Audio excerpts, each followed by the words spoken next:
प्राणं विदेवो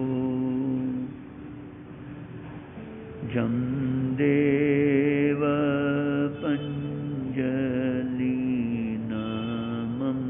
सन्ति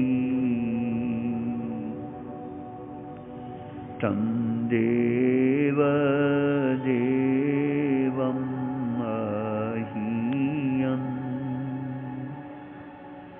शिरसा वन्दे महावीरम्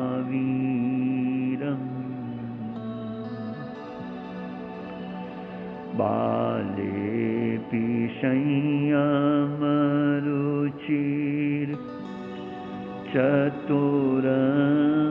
सुविज्ञम् कान्तं च सौम्यवदनं सदनं गुणानां मौनेन ध्यान सहितेन जपेन योक्तम् पूज्यं नमामि गुणिनं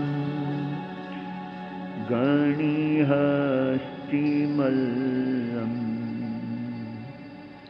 नित्यं नमामि गुणिनं गणिहस्तिमल्लम्।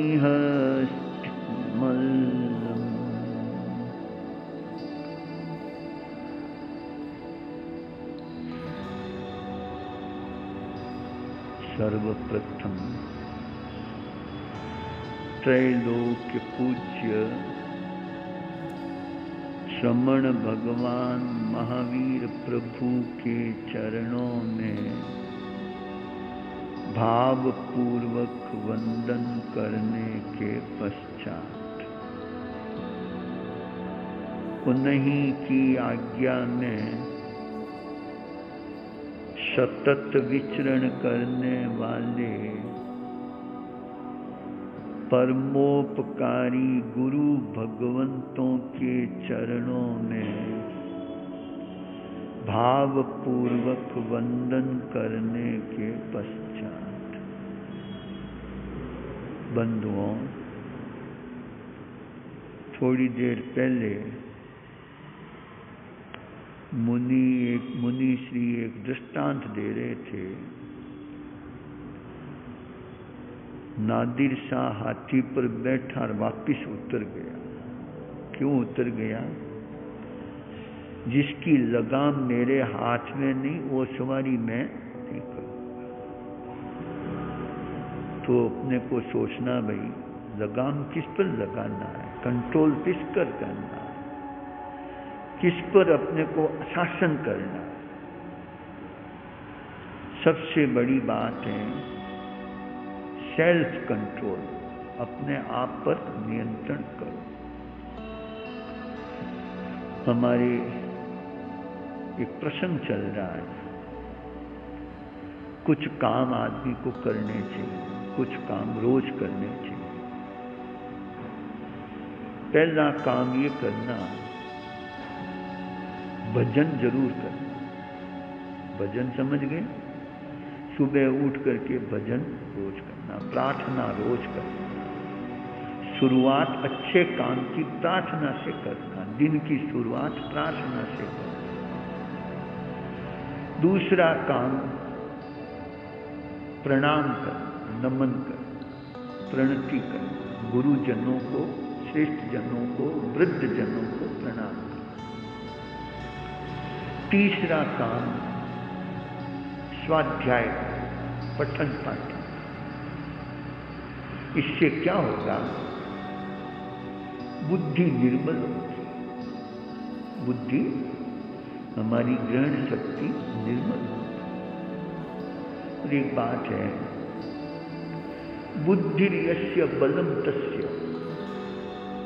जिसके पास बुद्धि है उसके पास सब कुछ है। इतना बड़ा शेर, भयंकर हाथी, उसको इंसान अपनी बुद्धि से कंट्रोल कर लेता है। इंसान अपनी बुद्धि से शेर जैसे हिंसक प्राणी को भी कंट्रोल करता है। कभी कभी शेर को सर्कस में नचा देता है और हाथी को भी वश में करता है। किससे करता है? बुद्धि से करता है। तो भगवान से एक प्रार्थना हमारे एक भक्त करते हैं भाई। एक भक्त है जीतमल जी चोपड़ा, वो भगवान से एक प्रार्थना करते हैं, श्री सुमति नाथ भगवान सुमति मोय दीजे। श्री सुमति नाथ सुमति मोय दीजे। श्री सुमति नाथ भगवान सुमति मोय दीजे। इस भव सिंधु बीच ने, इस भव सिंधु बीच में फसियो एक नादान सुमति मोय दीजे। मैं फसियो एक नादान सुमति मोय दीजे। श्री सुमति नाथ भगवान सुमति मोय। सुंदर नारी मन हरे, सुंदर नारी मन हरे। ओ विषय भुलावे भान सुमति मोय दीजे। ओ विषय भुलावे भान सुमति मोय दीजे। श्री सुमति नाथ भगवान सुमति मोय दीजे। लागी मन एक आस है, लागी मन एक आस। कद बन जाऊं धनवान सुमति मोय दीजे। कब बन जाऊं धनवान सुमति मोय। श्री सुमति नाथ भगवान सुमति मोय दीजे। जीतमल जी कहते हैं, ये भगवान मुझे सुमति देता। क्यों भाई? क्या करूं? मैं भटक जाता हूं। क्या करूं? मैं भटक जाता हूं, मैं अटक जाता हूं, विषयों में लुप्त हो जाता हूं और उसके नतीजे भोगता हूं। मन में आता है धनवान बन जाऊंगा। धनवान भी बन जाऊंगा तो सुख कहाँ मिलेगा? सुख नहीं मिलता। धनी लोगों को भी सुख नहीं मिलता, नींद नहीं आती है, कई परेशानियां खड़ी होती है। तो भक्त ने भगवान से क्या मांगा? सुमति मोय दीजिए। हे भगवान मुझे सुमति दे। और गांधी जी की प्रार्थना रोज बोलते हुए, ईश्वर अल्लाह तेरे नाम सबको सन्मति दे दो। ये नहीं मांगा कि मेरे को धन देना, ये नहीं मांगा मेरे को क्या है खूब सामान देना, खूब बिल्डिंग देना, बड़ा मकान, ऐसा नहीं मांगा। रत्नाकर 25 का एक लास्ट श्लोक है भाई, दीनों द्वारक धीर आपसा अन्य नहीं है। दीनों द्वारक धीर आपसा अन्य नहीं है। कृपा पात्र भी नाथन मुझसा अपर कहीं है। तो भी मांगू नहीं धान्य धन कभी भूल कर। अरहन केवल बोधि रत्न दे मुझे मंगल कर। आप जैसा दातार नहीं है, आप जैसा दातार नहीं है, मेरे जैसा मांगने वाला, मेरे जैसा कृपा पात्र नहीं। पर तो भी मांगू नहीं धान्य धन। धान्य नहीं मांगता हूं, अन्न नहीं मांगता हूं, धन नहीं मांगता हूं। मारवाड़ में कहावत के भाई, चूंच दी जिन्हें चुग्गो दी। क्या? जिसको चोंच दी है, जो जिंदा है, जो जानवर है, चाहे इंसान है, जो धरती पर जी रहा है, उसको कुछ न कुछ मिलता ही है। सुबह भूखा उठता है, शाम को कुछ न कुछ खाकर सोता है, कुछ न कुछ पेट में डालता है। एक छोटा दृष्टांत है, यूं समझो, एक मारवाड़ का बारठ बोलते हैं, चारण बोलते हैं, होशियार होते हैं, बड़े होशियार होते हैं, दिमाग तेज होता है। उनको एक गॉड गिफ्ट होती है, वो कविता बनाते हैं। तो एक बारठ था, एक गांव से दूसरे गांव जा रहा था। थोड़ा भूख लगी उसको, रास्ते में भूख लगी, प्यास लगी, थक गया, परेशान हो गया। जेब में पैसा नहीं और भूख लगी जोरदार। और जिस गांव में वो जा रहा था, जहाँ जा रहा था, बीच में कोई होटल थी नहीं, कोई मुफ्त में यूसेज में खिलाने वाला था नहीं। और दिमाग अच्छा था, उसका दिमाग अच्छा था। तो उसने क्या किया, भाई भूख लगी है, क्या करना। तो एक स्कूल थी, स्कूल से बाहर से निकला। स्कूल के बाहर से निकला तो एक कागज उठाया, एक रद्दी कागज बना था, उसको उठा करके उस कागज को थोड़ा समझ कर जेब में डाल आगे गया। पुराना युग था, गांव थे, गढ़पति थे, ठाकर थे। उस जमाने में गढ़पति होते थे, गांव के ठाकर होते थे, जागीरदार होते थे। तो एक गढ़ के पास पहुंचा, एक ठाकर के यहाँ गढ़ के पास पहुंचा। गढ़ समझ गए, पुराने जमाने में रावड़े होते थे, रावड़ा बोलते थे, गढ़ बोलते थे। वहां पहुंचा, बाहर एक दरबान खड़ा था, वॉचमैन खड़ा था। उस वॉचमैन को कहा, ए भाई अंदर ठाकर साहब है क्या? क्या ठाकर साहब अभी अरोग ने पधारिया, जिम ने पधारिया। अच्छा, तो ठाकर साहब को बोल, बाहर के कोई मेहमान आए हैं, आपके कोई संदेशा लाए, कोई कागज लाए। अंदर जाके कहा, साहब ये कोई बाहर के आए हैं, सज्जन आए हैं और आपके कोई कागज लाए। अच्छा, तो अंदर भेजो, मैं भी जीम रहा हूं, वो भी जीम देंगे। जीम नहीं था, मूल बात वही थी, भूखे थे, भोजन करना था। उस समय ऐसा ही था, भोजन का समय था। ठाकर साहब ने कहा, मैं भी जीम रहा हूं, उनको भी भेज दे, जीम लेंगे, फिर बात कर लेंगे। अंदर गए, जय माता जी की लो, आरोग लो कि मैं कागज लायो सा, एक संदेश लाया हूँ। कहा हाँ कोई बात नहीं, मैं जीम रही हूँ, आप भी जीम लो, साथे साथे जीम ला, पच कागज देख। तो बैठ गया, नेकी और पूछ। आप समझ गए, मन में जो चाहा वो काम, समझ गए।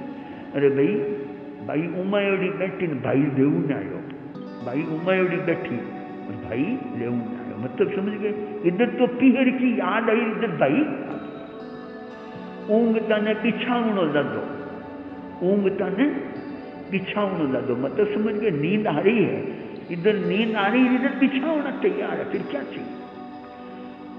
वो भाई साहब बैठे पास में, ठाकर साहब ने देखा भी कागज लाया है, कोई संदेश लाया है, तो कोई बड़ी जगह से लाया होगा। तो थोड़ा इशारा किया, अरे ढंग से जिमाओ भाई, मेहमान आए हैं, ढंग से जिमाओ। खूब जोरदार चूरमा बाटी जोरदार खिलाया। बाटी थी का चूरमा कर लो जी, थोड़ा घी डालो जी, आराम से जैसा चाहा चूर के घी बगरा, बाटी बगरा ठाट से खा लिया। भोजन हो गया। भोजन होने के बाद मन में यही चाहते थे, भूखे थे, जेब में पैसे थे नहीं, होटल कोई थी नहीं, पर दिमाग तेज था, बुद्धि तेज थी। तो काम बनाया, खाना खाया। और एक बात है, ये खाना पीना तो जिंदगी भर का काम भी है।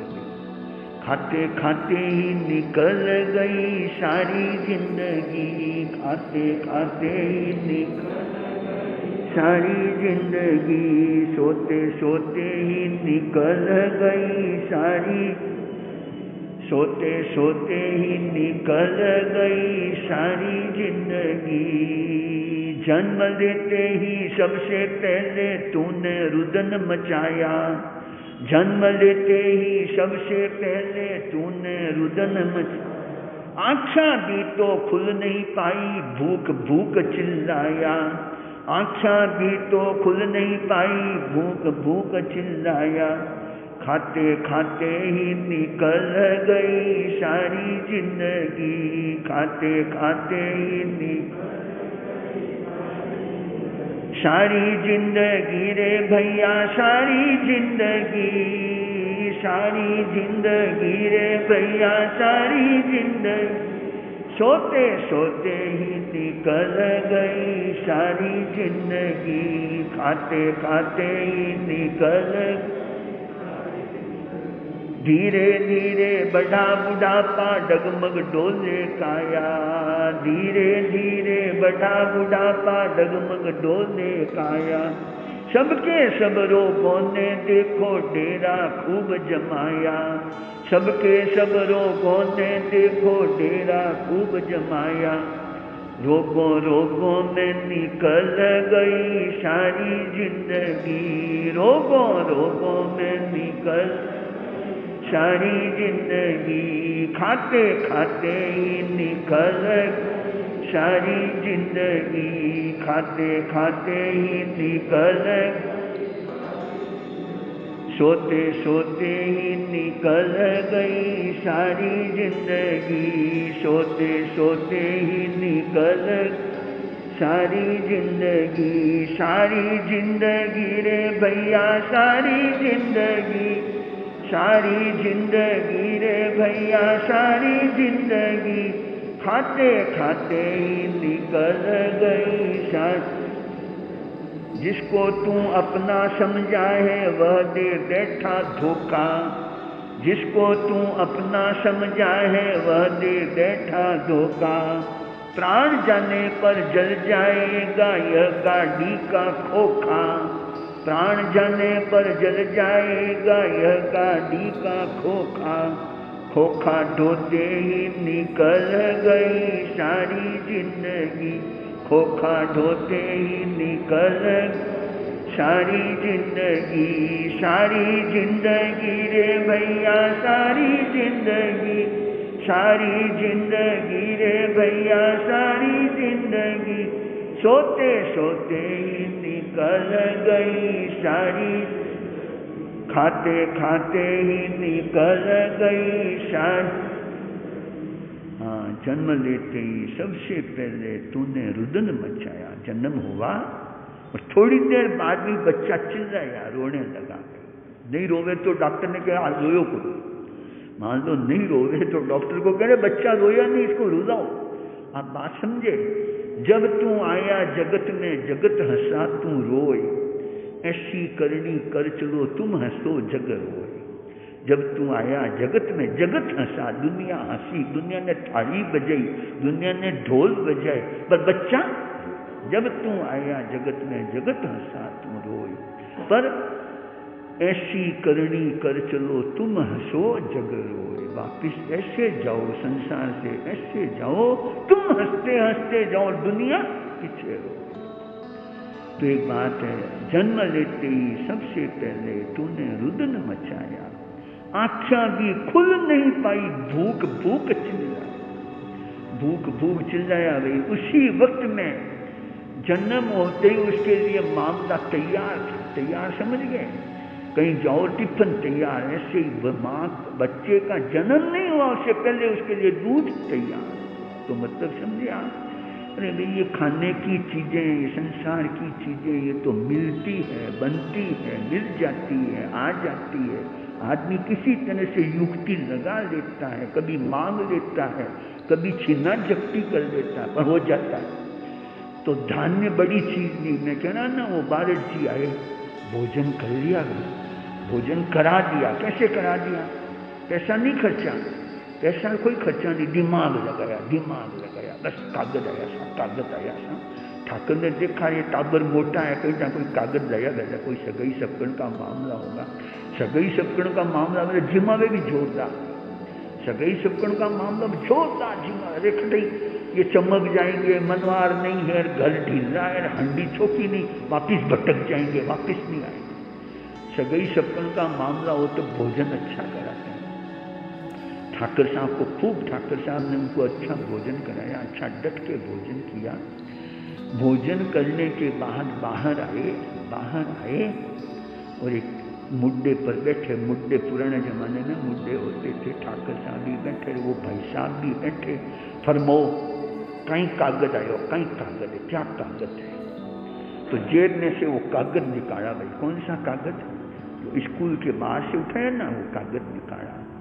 कागज निकाल करके दे दिया ठाकुर साहब को। अब ठाकुर साहब को दे दे भले ही, पर कागज में तो कुछ भी नहीं है, खाली है वो, तो कुछ लिखा हुआ ही नहीं है। उन्होंने देखा, उधर देखा, कुछ भी नहीं कहा। तो उन्होंने ठाकुर साहब ने कहा इसमें तो कुछ लिखा ही नहीं। कि बाप जी बात यही है, मेरा थोड़ा दिमाग काम कम करता है, वो लिखा हुआ कागज घर भूल गए और ये दूसरा कागज आ गया। कहीं वो लिखा हुआ कागज था, वो तो घर में आड़े ने पड़ा रह गया, ये कोई दूसरा उठा के लिया, मेरी गलती हो गई। अंततः वापिस आऊंगा, 1-2 दिन में कागज लेके वापिस आऊंगा। क्या हाँ जरूर पधारना, आप जरूर पधारना, भोजन नहीं करना, अपन साथ में भोजन करेंगे। निमंत्रण और मिल गया, निमंत्रण और मिल गया। बताओ, जेब की कोई एक पाई खर्ची नहीं, हल्दी लगे न फिटकड़ी रंग चोखो आ जाए। तो खैर मुख्य बात मैं कह रहा था, भाई संसार में ये धान्य धन बड़ी चीज नहीं है, बड़ी चीज है सुमति। हमारी बुद्धि निर्मल रहे, बुद्धि निर्मल है तो सब काम अच्छा होता है। वो काम कब होता है, बुद्धि निर्मल कब होती है, जब हम बड़ों का नमन करते हैं, स्वाध्याय करते हैं, ज्ञान की पुस्तकें पढ़ते हैं, तो बुद्धि निर्मल होती है। बीच में आपको एक और दृष्टांत दूं मैं। एक नगर था, उस नगर में राजा था, उसके 2 दीवान थे। 2 दीवान थे, दीवान समझिए पुराने जमाने में मंत्री बोलते, दीवान बोलते थे, दीवान थे। आजकल मंत्री बोलते, उस जमाने में दीवान बोलते थे।